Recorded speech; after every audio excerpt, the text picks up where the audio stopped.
इस बार आने में थोड़ा देर हुई है,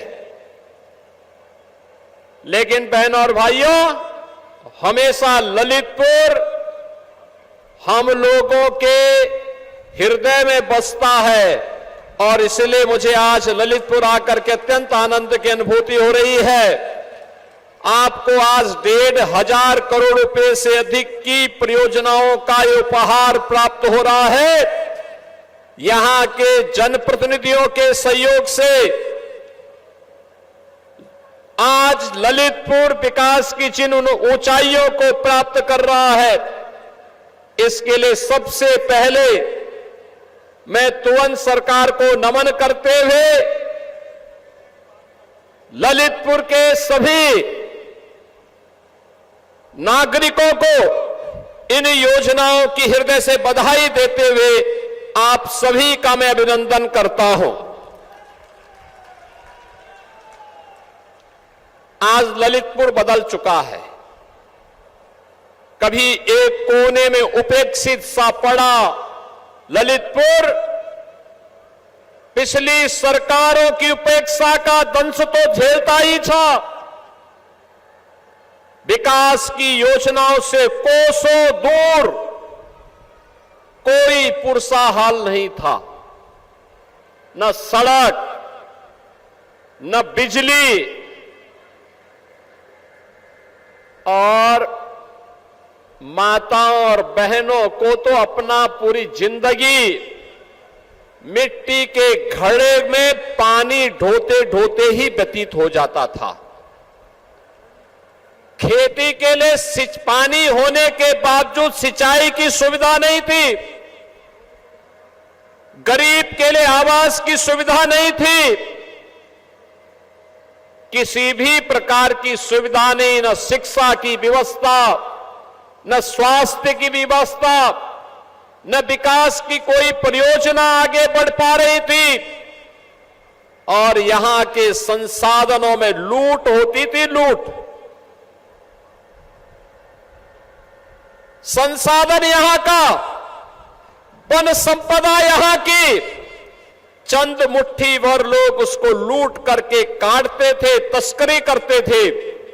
संसाधन पर ललितपुर की जनता जनार्दन का अधिकार, चंद मुट्ठी भर लोग अवैध खनन के कार्य में लिप्त होकर के व्यवस्था पैदा करते थे। और आज मुझे बताते हुए प्रसन्नता है, अब तो हमारा ललितपुर नवाचार के लिए जाना जा रहा है। अभी आपने देखा, प्रदेश के अंदर पहली गौशाला ललितपुर ने दी थी कि सरकार भी गौशाला का संचालन कर सकती है, और तुरंत सरकार की कृपा से पहली गौशाला यहां के तत्कालीन जिला प्रशासन ने प्रारंभ की थी। और मुझे अच्छा लगा कि अब वह कंपोस्ट की आपूर्ति दुनिया के देशों को भी करने जा रही, एक्सपोर्ट करने जा रहा है। अब ललितपुर के पास अपना मेडिकल कॉलेज भी है, अटल आवासीय विद्यालय भी है, और अभी 1,500 एकड़ क्षेत्रफल में हम उत्तर प्रदेश का पहला फार्मा पार्क आपके ललितपुर जनपद में बनाने जा रहे हैं। प्रदेश में कहीं बन रहा है तो ललितपुर में बनेगा, ललितपुर में, और उसके लिए हम पूरी तैयारी कर चुके हैं। हजारों नौजवानों को नौकरी मिलेगी। एक फार्मा पार्क जो ड्रग बल्क पार्क बनने जा रहा है, इसके बारे में कोई जानता है, इसकी कीमत कोई जानता है और इसके महत्व को कोई जानता है तो आपके लोकप्रिय सांसद श्री अनुराग शर्मा जी उसके महत्व को अच्छी तरह जानते हैं, और इसीलिए आज वह भी आपके यहां बनने जा रहा है। बहनों और भाइयों, अब मुझे अच्छा लगता है कि हमारी बहन और बेटियां, हमारी माताएं सिर में घड़ा लेकर के नहीं, हर घर नल की योजना साकार हो रही है बुंदेलखंड के अंदर। हर घर नल की योजना, शुद्ध पेयजल पेयजल उनके घर तक पहुंचाने का काम हो रहा है। तो बुंदेलखंड अब एक मॉडल बन रहा है। बुंदेलखंड एक्सप्रेसवे और उत्तर प्रदेश का सबसे बड़ा इंडस्ट्रियल सिटी यानी औद्योगिक शहर अगर हम कहीं बसाने जा रहे हैं तो वह भी बुंदेलखंड में बसाने जा रहे हैं। बुंदेलखंड के अंदर मैंने पिछली बार कहा था कि पहले हमारा यहां बुंदेलखंड का युवा प्लान करता था। माता और बहनों की पूरी जिंदगी पानी ढोने में व्यतीत हो जाता था। वो बेचारी मिट्टी के घड़े में पानी ढोते ढोते पूरा जीवन व्यतीत कर लेती थी और कभी दुर्भाग्य से कोई ठोकर लग करके मिट्टी का घड़ा फूट जाता था, वो अपनी किस्मत के लिए रोती थी। ये बुंदेलखंड की त्रासदी थी। ऐसा नहीं कि आपके पास जल संसाधन न रहा हो, ऐसा नहीं कि आपके पूर्वजों ने मेहनत से बुंदेलखंड को सजाया और संवारा न हो, लेकिन पिछली सरकारों के निकम्मेपन के कारण माफिया वृत्ति के नाते बुंदेलखंड पिछड़ा था। नौजवान पलायन कर रहा था,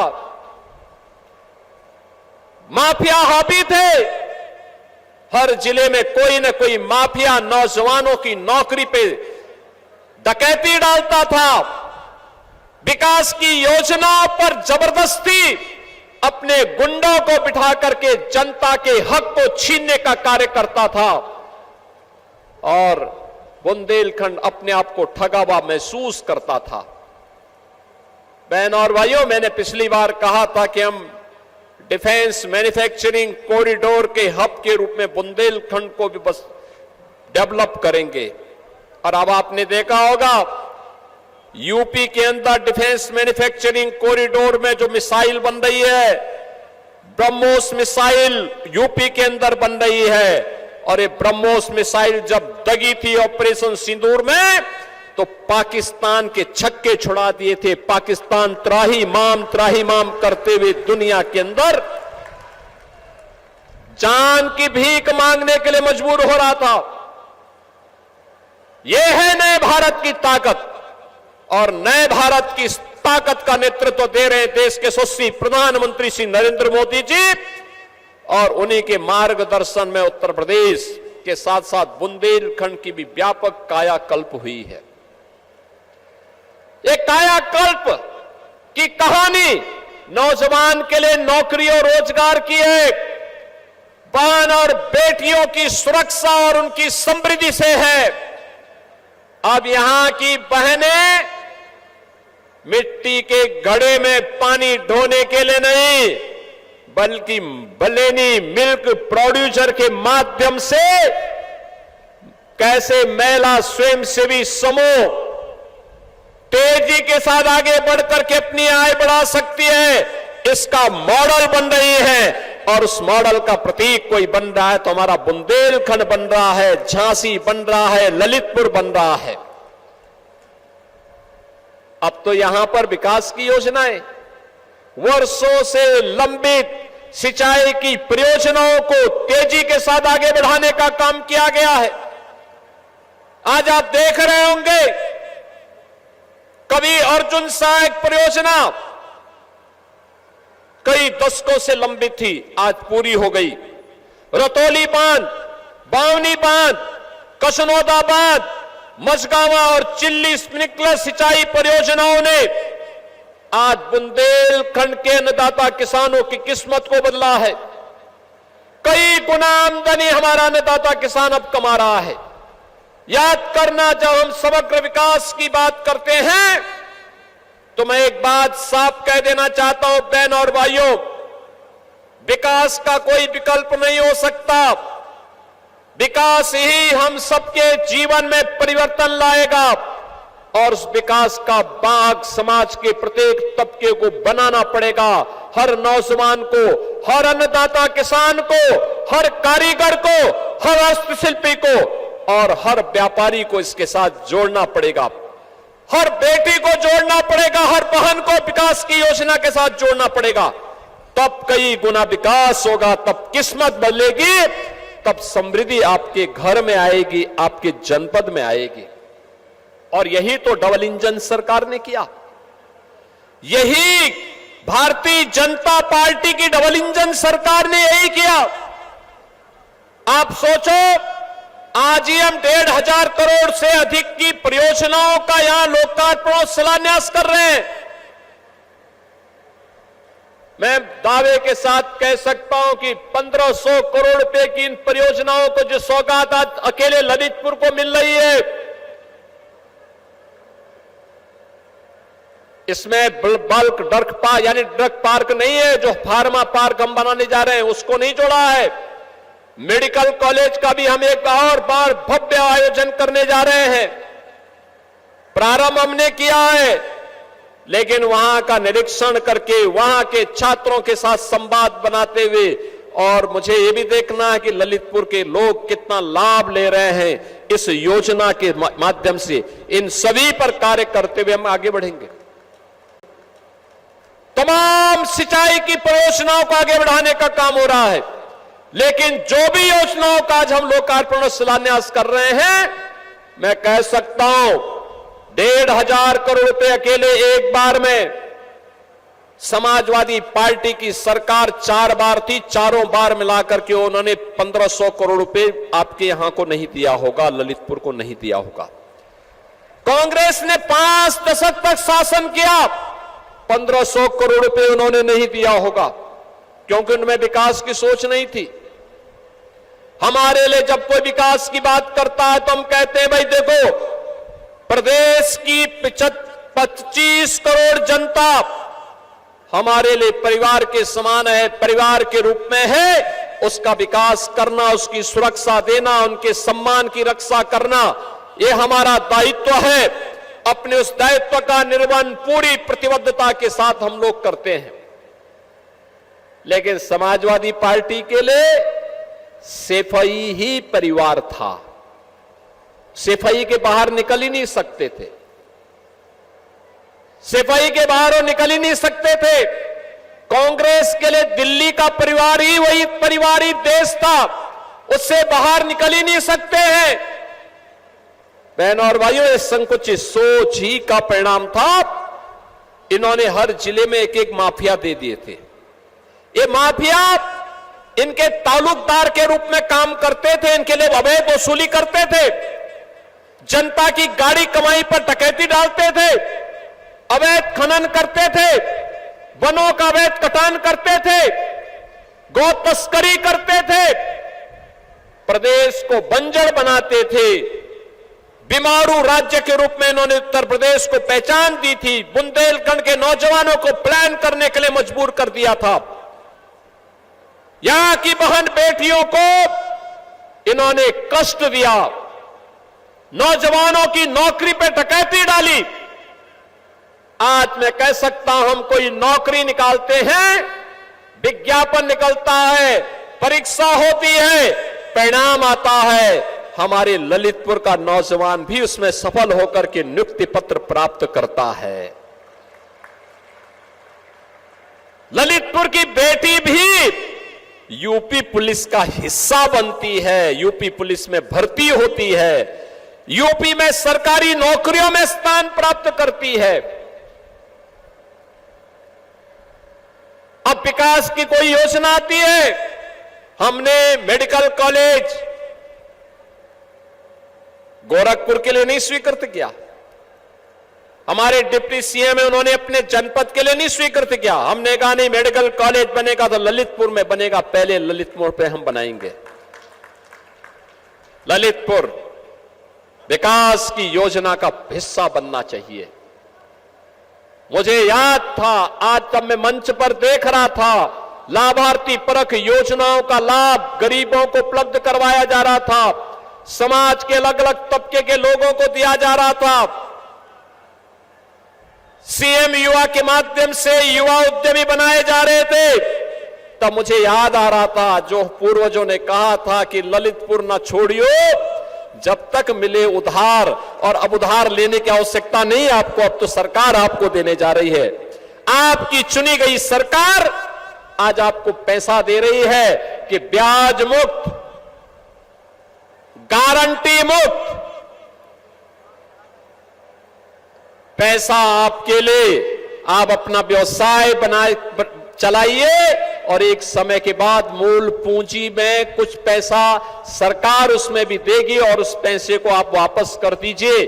आपका व्यवसाय भी बनेगा, आप एक उद्यमी के रूप में स्थापित हो जाएंगे। बहनों और भाइयों, ये तभी होता है जब अच्छी सरकारें चुनती हैं। अच्छी सरकारें तब चुनती हैं जब अच्छे सांसद और विधायक चुने जाते हैं। आपने यहां पर हमारे दोनों विधायक चुने हैं, श्री मनोहर लाल मन्नू कोरी, ईमानदार हैं, सज्जन हैं, परिवार से थोड़ा पीड़ित रहते हैं, व्यक्तिगत रूप से बहुत ईमानदार है, मेहनती हैं, दिन रात चलते हैं, और उनको हमने कह दिया है कि मेहनत करो, क्षेत्र की जनता की सेवा करो, परिवारवाद के खिलाफ उठ खड़े हो जाओ, सरकार आपके साथ खड़ी होगी, पूरी पार्टी आपका समर्थन करेगी। और दूसरे हमारे विधायक राम रतन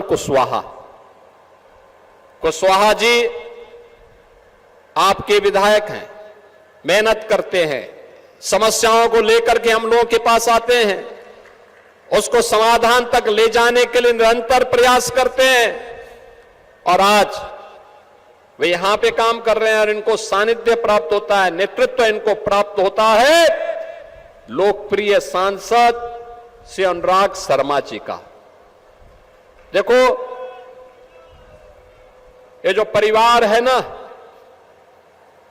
आयुर्वेद जो हमारी ऋषि परंपरा का सबसे बड़ा उपकार है आरोग्यता के लिए,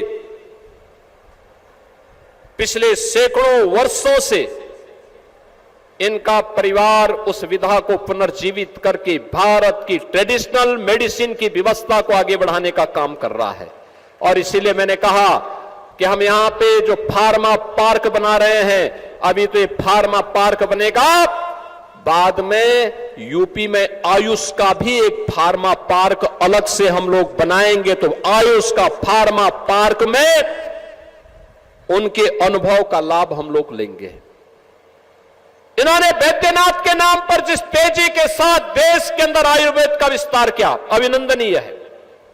और हर उस भारतीय को जो भारत की परंपरा पर गौरव की अनुभूति करता है, उन्हें इन व्यवस्थाओं को आगे बढ़ाने में योगदान देना चाहिए। बहनों और भाइयों, विकास की प्रक्रिया अनवरत चलेगी। गरीबों के कल्याण के लिए सरकार की योजनाएं मजबूती के साथ आगे बढ़ेंगी। मैं केवल आपसे एक ही बात करूंगा कि डबल इंजन की सरकार मोदी जी के नेतृत्व में बिना रुके, बिना डिगे, बिना थके, बिना झुके कार्य कर रही है। आपने देखा होगा जब अमेरिका और ईरान के युद्ध में पूरी दुनिया के अंदर ईंधन की आपूर्ति बाधित हुई, पूरी दुनिया तबाह हुई, अमेरिका जैसी ताकतवर देश भी किम कर्तव्य विमूढ़ की स्थिति में था, तब मोदी जी के नेतृत्व में भारत के अंदर ऊर्जा संकट न पैदा हो, इसके लिए कार्य किया गया, जनता को राहत देने का कार्य किया गया। महंगाई बढ़ने से रोकी गई, दुनिया के अंदर किसी देश में नहीं हो पाया, भारत ने किया है। भारत तेजी के साथ आगे बढ़ रहा है। आपने देखा होगा अभी दुनिया के अंदर G7 की बैठक में मोदी जी गए थे, स्लोवाकिया ने उन्हें अपना देश का सर्वोच्च सम्मान दिया। दुनिया के अंदर अब तक 33 से अधिक देश हैं जिन्होंने अपने देश का सर्वोच्च सम्मान प्रधानमंत्री मोदी जी को दिया। जब मोदी जी को किसी दुनिया का सर्वोच्च सम्मान मिलता है तो सम्मान 140 करोड़ भारतीयों का सम्मान होता है, 140 करोड़ भारतीयों का। और उस सम्मान के साथ पूरा देश गौरव के साथ अपने प्रधानमंत्री पर गौरव की अनुभूति करता है। और उसी गौरव की अनुभूति कराने के लिए आज मुझे आपके बीच में इन योजनाओं की सौगात देने, ललितपुर के समग्र विकास के कार्यक्रमों को आगे बढ़ाने, यहां के नौजवानों के उज्जवल भविष्य को बढ़ाने के लिए बहन और बेटियों को रात दिन करके उनकी सुरक्षा, उनके सम्मान, उनके स्वावलंबन के लिए प्रभावी कार्यक्रमों को आगे बढ़ाने के साथ ही विरासत और विकास की जो प्रक्रिया है उसको आगे बढ़ाने के लिए हम कार्य करेंगे। और इसी विश्वास के साथ आज मुझे ललितपुर में आने का अवसर प्राप्त हुआ। मैं धन्यवाद दूंगा आप सभी को।